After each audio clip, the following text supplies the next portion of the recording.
அனைவருக்கும் வணக்கம். இன்னைக்கு நடைபெற்ற தொகுதி மறுவரையறை மசோதா, இதற்கு ஒருமனதா நிறைவேற்றப்பட்ட தீர்மானங்கள். நிறைய விஷயம் இருக்கு. ஊருக்கு நல்லது மட்டுமே சொன்ன இந்த பாமக கூட இன்னைக்கு எதிர்த்திருக்காங்க, வராம இருக்காங்க. அதுக்கு காரணம் என்ன? தேமுதிக வண்ட வண்டையா பேசுவாங்க, பெட்டியில தான் வரல. அதுக்கு காரணம் என்ன? இதெல்லாம் நம்ம பேசுவோம். இதை விட ரொம்ப முக்கியமா சில விஷயங்கள் பேசவே கூடாதுன்னு இருக்கும். ஒருத்தரோட குடும்பத்துக்குள்ளே போய் பேசக்கூடாது. அவங்களுக்கு பல விஷயங்கள் இருக்கலாம், என்ன வேணாலும் இருக்கலாம். ஆனால் அதை பேசக்கூடாது அப்படின்ற இடத்துல வரம்பை மீறி பேசுதா திமுக, இந்த கொத்தூஸ் அப்படின்லாம் நம்ம நிறைய பேச வேண்டியிருக்கு. ஸ்கிப் பண்ணாமல் பாருங்கள். பார்த்துட்டு உங்கள் கருத்துக்களை கமெண்ட்டில் சொல்லிவிட்டு வீடியோக்கு லைக் பண்ணிடுங்க. மறக்காமல் வீடியோ 4 பேருக்கு ஷேர் பண்ணுங்கள். இந்த தொகுதி மறுவரையறை மசோதா எதுக்காக? இது நியாயமா? இது தப்பா? இதை எதிர்க்கலாமா, ஆதரிக்கலாமா?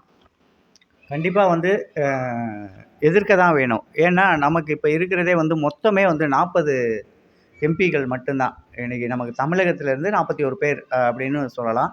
அவ்வளோதான் நமக்கான அதிகாரம். அங்கே நம்மளோட குரல் அப்படிங்கிறது அந்த இந்தியாவை நம்ம தமிழ்நாட்டுக்காக மொத்தமாக மத்தியில் ஒலிக்கக்கூடிய குரல் 40 பேர். இந்த 40 பேரில் நம்மளோட மக்கள் தொகை கணக்கெடுப்பின்படி இப்போ எடுத்தாங்க அப்படின்னா நம்ம அதிகபட்சம் 57, 58க்குள்ளே தான் போவோம். ஆனால் மற்ற மாநிலங்கள் பார்த்திங்கன்னா நம்மளை விட 2 மடங்கு 3 மடங்கு அதிகமாகி போயிடுவாங்க. அப்போ நம்மளோட குரல் அங்கே நசுக்கப்படும். அதனால தான் எதிர்க்கணும் அப்படிங்கிறாங்க. அவங்க மத்திய அரசு என்ன பண்ணுறாங்க அப்படின்னா, இதில் உள்ள நிறைய வரைமுறைகளை மறைச்சி வச்சுருக்காங்க. வெளிப்படைத்தன்மை இல்லாமல் இருக்குது. இதை தான் திமுக சொல்லிச்சு இதுக்கு முன்னால். இப்போ அவங்க இல்லை, எங்களுக்கு இதில் ஒரு திருப்தி இருக்குது அப்படின்றாங்க. அவங்க ஏற்றுக்கிறாங்க. என்ன ஏற்றுக்கிறாங்கன்னா, அவங்களோட இதை ஏற்றுக்கிறேன்றாங்க. அதுக்கு முன்னால் ஏற்றுக்க மாட்டோம்னு எதிர்த்ததே அவங்க தான். திடீர் ஏற்புக்கு என்ன காரணமாக இருக்கும்? 2வது, இங்கே தமிழ்நாட்டில் நம்ம ஆளும் கட்சியான நமது தமிழக வெற்றி கழகத்தை எதிர்க்கணும் அப்படிங்கிற அதுக்காக தமிழக மக்களுக்கு என்ன இடையூறு இடைஞ்சல் வந்தாலும் எனக்கு அதை பற்றி கவலை இல்லை, நான் எதுக்குறேன், தமிழக வெற்றி கழகத்தை எதுக்குறேன், அதுக்காக மத்திய அரசு கொண்டுட்டு வர அவ்வளோ திட்டத்துக்கும் ஆதரவு கொடுக்க போகிறேன் அப்படின்னா இங்கே ஒரு ஆணியும் பிடுங்க முடியாது. ஏன்னா நீங்கள் இன்னும் ஆடப்போகிற ஆட்டங்கிறது 29 வரைக்கும் தான். 29க்கு அப்புறம் நீங்கள் எம்பி சீட்டில் ஒரு தாள் இருப்பீங்களா அப்படின்னு கேட்டால் இல்லவே இல்லை. அது உறுதியாக என்னால் சொல்ல முடியும். நீங்கள் அடுத்து வரப்போகிற 31 எலெக்ஷனில் திமுக, அதிமுக அப்படின்ற கட்சி 1 சீட்டு 2 சீட்டு எடுக்குமா அப்படின்றதான் கேள்விக்குறி தான். நீங்கள் நினச்சிக்கிட்டு இருக்கலாம், நம்ம ஏதோ தெரியாமல் மக்கள் போட்டோம், தெரிஞ்சு தான் ஓட்டு போட்டிருக்கோம். தெரியாமல் எந்த மக்கள் ஓட்டு போட கிடையாது.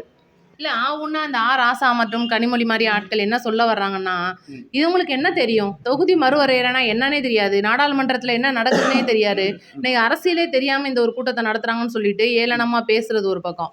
சரி பரவாயில்ல, மன்னிச்சு விட்ருவோன்னு கூட வைங்க. இவ்வளோ நாளாக எதிர்த்துட்டு இருந்த அந்த திமுகவுடைய அந்த ஒரு கொள்கையை எதுக்காக இப்போ தளர்த்தணும்னு நினைக்கிறாங்க? எதுவும் பிளான் எதுவும் வச்சுருக்காங்களோ? கொள்கையை தளர்த்துறது அப்படிங்கிறத விட வருகின்ற 29 நாடாளுமன்ற தேர்தலுக்கு கூட்டணிக்கான ஒரு அச்சாரம். ஏன்னா இவங்க கூட இருந்த காங்கிரஸ் அப்படிங்கிறது வெளியில் வந்துட்டாங்க. தமிழக வெற்றி கழகத்தோடு இணைஞ்சு அவங்க 29 தேர்தலை சந்திக்க போகிறாங்களா, இல்லை அவங்களோட தான் கூட்டணி வச்சுருக்கோமான்னு இன்னும் தமிழக வெற்றி கழகம் அதிகாரப்பூர்வமாக அறிவிக்க கிடையாது. ஒருவேளை தமிழக வெற்றி கழகம் பிஜேபி கூட சேர்ந்து கூட அவங்க 29 தேர்தலை சந்திக்க முடியும், சந்திப்பாங்க.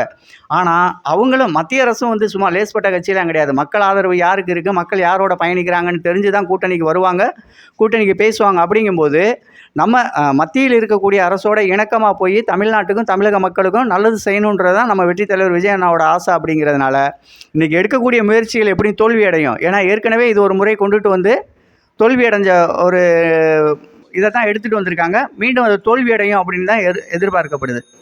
ரைட்டு. இப்போ நம்ம பொறுத்த வரைக்கும் தமிழக முதலமைச்சர் அவர்கள் விஜய் அவர்கள் எதிர்க்கிறார், அவ்வளோதான் நம்மளுடைய கொள்கை. நம்மளுடைய குரல் டெல்லியில் ஓங்கி ஒலிக்கணும். இது வெறும் தொகுதி மறுவரையறை மசோதா மட்டும் கிடையாது.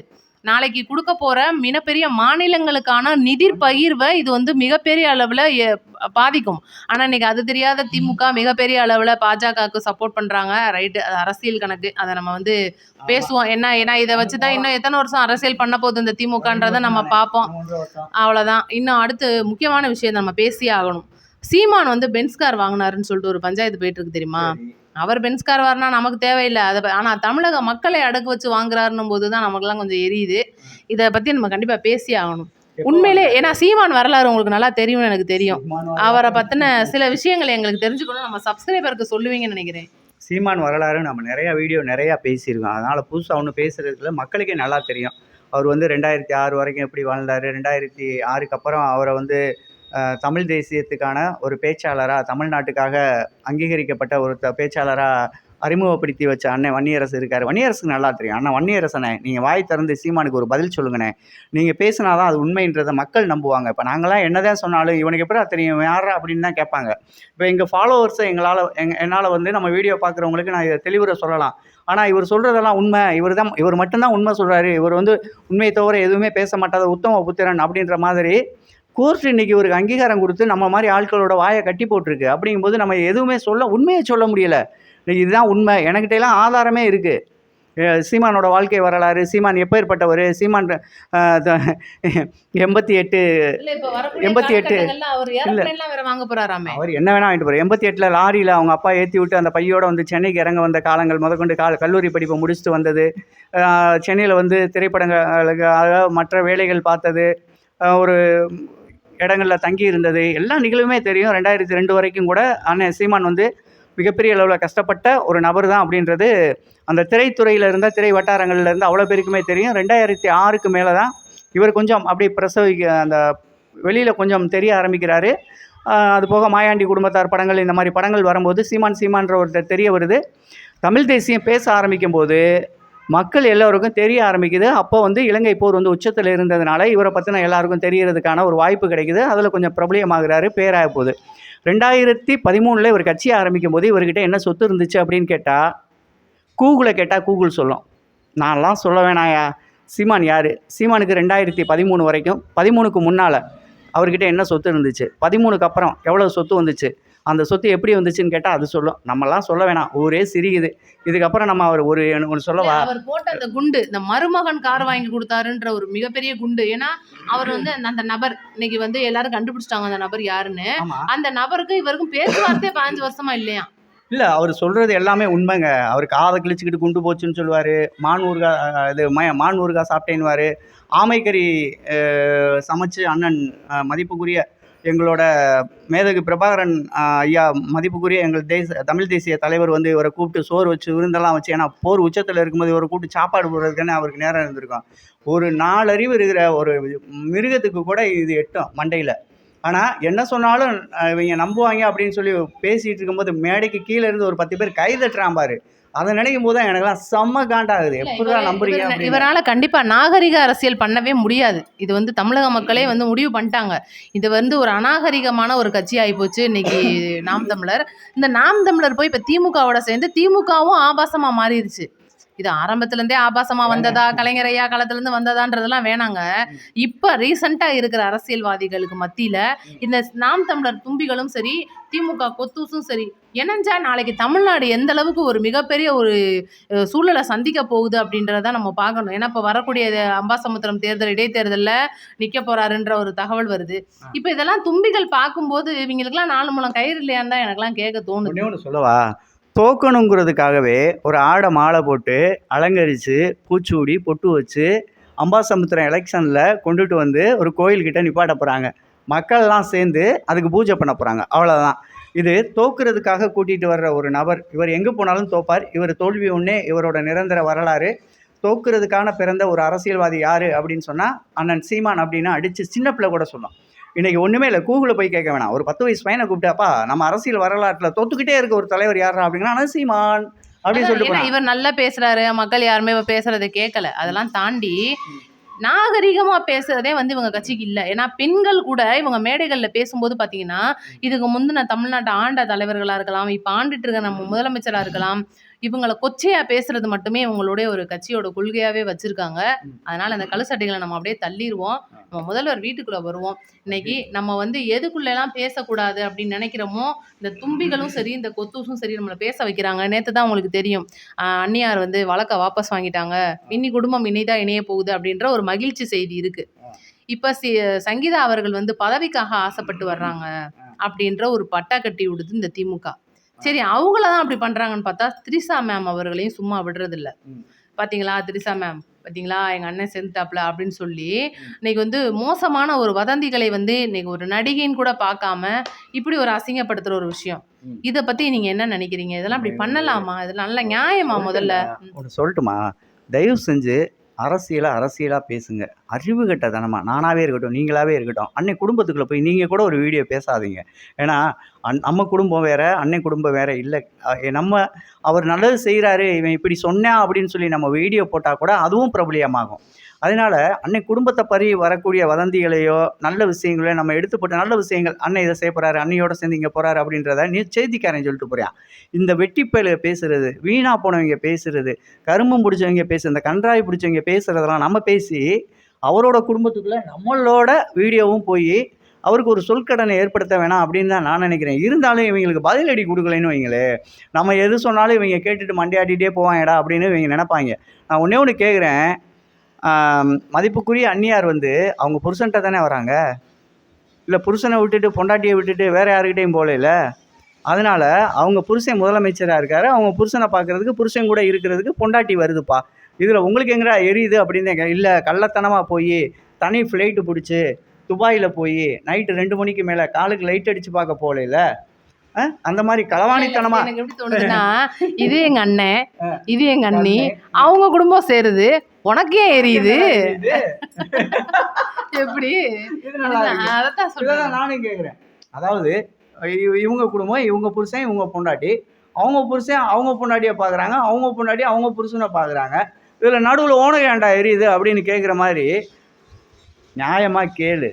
அதான் நியாயமா இருக்கும். அத விட்டு இவரு மாரி நைட்டு 10 மணிக்கு மேல தனி ஃப்ளைட்ட புக் பண்ணி அ அந்த நாடு பேரு துபாய்க்கு போயி நைட்டு 12 மணிக்கு மேல இறங்கி ஏன்னா 2 1/2 மணி நேரம் ஃப்ளைட்டு ரன்னிங் டைம் இருக்கு. அதனால அங்க போய் 12:30 மணிக்கு இறங்கி அவசர அவசரமா ரூமுல போய் தங்கிட்டு, அப்படியே போய் காலுக்கு 12:30 மணிக்கு மேல லைட் அடிச்சு பார்த்து, அந்த கால ஒரு ஃபோட்டோ எடுத்து இன்ஸ்டாகிராம்ல. இன்ஸ்டாகிராம்ல அப்படியே ஷேர் பண்ணி விட்டுட்டு, இல்ல காலுக்கு அது லைட் ஏதோ அடி சக்சஸ் ஆகலைன்னா பால் டாயில குடிச்சிட்டு காலுக்கு லைட் அடிச்சேன் எப்படி இருக்கு அப்படின்னு கேட்குற தலைவன் நினைச்சேன். தலைவன தலைவன்டா, தமிழக மக்களோட இறைவன்டா அப்படின்னு சொல்லிட்டு நம்ம போயிட்டே இருக்கலாம். இவனுங்கெல்லாம் ஒரு ஆளே இல்ல. இவனுங்கெல்லாம் சப்ப மேட்ரு. இவனுங்கள ஒழட்டி விடுங்க. மக்கள் தெளிவா தெளிவா இருக்கும். இனி வரும் காலங்கள்ல நீங்க எம்எல்ஏ சீட் இல்ல, வார்டு கவுன்சிலர் இல்ல, ஒரு மெம்பர் சீட்டு கூட நீங்க யாரும் எடுக்க முடியாது. அதுவும் சீமானோட போய் ஆனா மதிப்புக்குரிய தமிழக வெற்றி கழகத்தோட இருக்க நண்பர்களே, இவங்க 1000 ஆசை வார்த்தை காமிப்பாங்க. நம்மள புடிச்சு இழுத்துட்டு போறதுக்கு ட்ரை பண்ணுவாங்க. எப்படியாவது கொக்கி போட்டு இழுத்துட்டு வந்துரணுன்னுவாங்க. நீ வல்லைன்னு வைவே உன் குடும்பத்த தூத்துவாங்க. அதெல்லாம் காதுலயே வாங்காதீங்க. அது ஒரு மேட்டரே கிடையாது.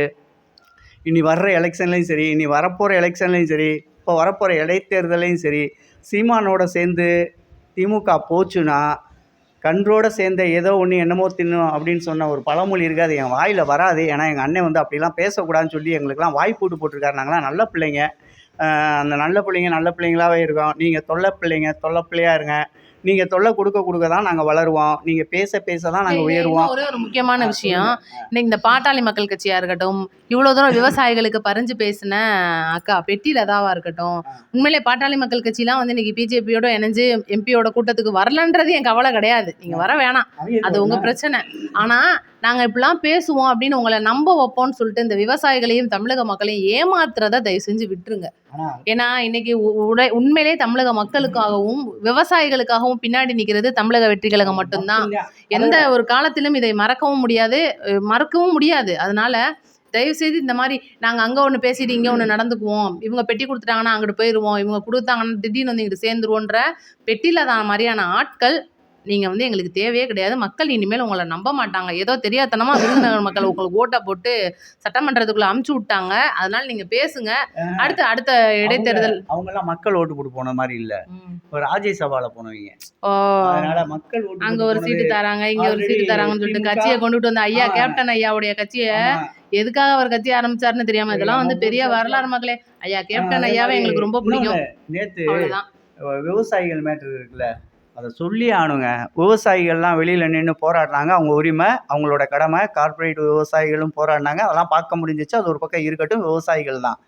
ஆனா 8 அமைச்சர்களோட உட்காந்து அந்த பேச்சுவார்த்தை முடிவடைஞ்சு வெளியில வரும்போது அவங்க முகத்துல பார்த்த அந்த பிரைட்டு, அந்த சந்தோஷம், ஏதோ ஒன்று சாதிச்சுட்டு வந்த மாதிரி வெளியில வந்து காரி காரி துப்புனாங்க பாரு ஆளுங்க, ஏற்கனவே ஆளுங்கட்சியா இருந்த திமுகவை.